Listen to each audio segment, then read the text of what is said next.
ছেলে হওয়া এত সহজ না, অনেক কিছু ঘুরে আমাদের মাথায়। সব তো তোমার বইলা বোঝানো যাবে না, তারপরও কিছু বলি শোনো। আমরা ছেলেরা বউর সামনে মার সাথে ভালো করে কথা বললে মারা চলে থাকা সন্তান, আবার মার সামনে বউর সাথে ভালো করে কথা বললে বউর গোলাম। নিজের ছেলে মেয়েদের যদি মারি আমাদের দয়া মায়া নাই, আর ওই ছেলে মেয়েদের যদি কিছু না বলি আশকারা দিতেছি। নিজের বউরে দিয়া যদি জব করাই সেই ক্ষেত্রে আমি বউর কামাই খাই, আর যদি বউরে দিয়া জব না করাই আমি সন্দেহ করি। সারাদিন ঘরের বাইরে থাকলে আমরা ভাদাইম্মা, আর যদি ঘরের ভিতরে থাকি তাহলে বেকার, কাজ কাম নাই।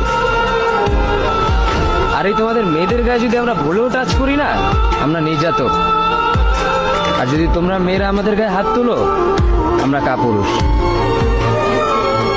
আর একটা ছেলে কি বা করে পুরো লাইফে নিজের জন্য? মার ওষুধের থেকে শুরু করে বউ বাচ্চার প্রত্যেকটা সব পালন করার দায়িত্ব একটা পুরুষের। কিন্তু কি লাভ এত কিছু কইরা? দিন শেষে একটা ভুল করলেই সবাই ভুলা যায় যে কে কি করছে তার জন্য।